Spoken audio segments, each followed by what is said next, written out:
This site, this confluence, people for hundreds of thousands of years have been coming here to meet, because traditionally this has been a meeting place for the First Nations where ceremony has taken place. And it's really interesting that the Mounties were drawn to this site as well. Now today, we are a museum and people come here. So something about this site is continuing to bring people, and we're hoping people will continue in the future. Fort Calgary seeks to reconnect people with each other. In Canada, we recognized that Indigenous peoples were mistreated for a very long time through the residential school program. And the Truth and Reconciliation Commission is about acknowledging that mistreatment, apologizing for it, and healing together. The Truth and Reconciliation is redefining what Canada is and working towards acknowledging the true history of our nation.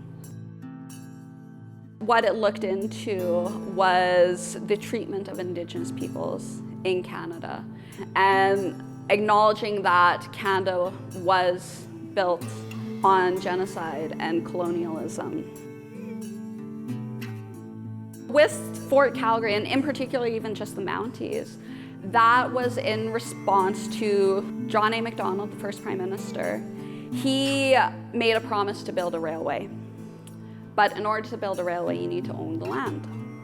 And as a nation, Canada did not own the land that they were on, because going back to 1763, King George III created this thing called the Royal Proclamation, which stated all land west of the Appalachian Mountains belonged to First Nations. And the only person who could buy or sell land from those people was the monarch, so the king and their descendants. John A. Macdonald, he created the RCMP primarily to create good relations with the First Nations to ensure the signing of treaty. And once you have treaty, then you can own the land.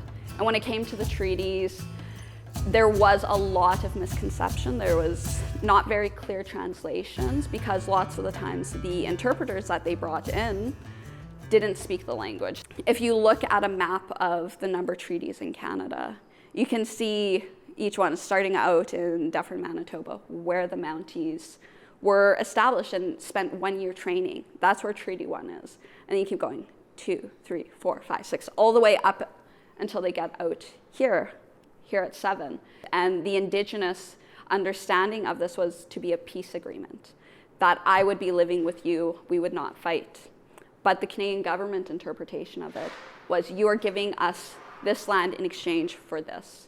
So things like cede, yield, all these words that are very explicit and have weight, did not translate. So people were signing to something that was never understood. And today, all our treaties, the Indian Act, there's still legal holding documents. And it is because of Treaty 7 that we as a city, Calgary, can be here. And Fort Calgary, that was just a tiny part in the creation of our city. I watched the Black Lives Matter movement come to the fore of public attention last summer. And of course, it erupted here too in Calgary, the conversation happened everywhere.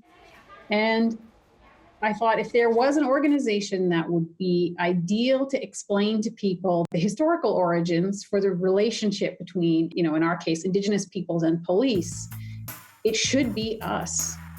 We have an Indigenous Advisory Council. And we, in creating new exhibitions for the new building that we will build, we are turning over space to them to create their own, tell their own stories in their own ways, create their own exhibitions. We are seeking also to establish formal relationship agreements with the nations here in Treaty 7, which set out the ways in which we'll work together and which govern our relationships, so we treat them as nations. As a museum, we have a lot of responsibility, and I see potential in this place of doing good.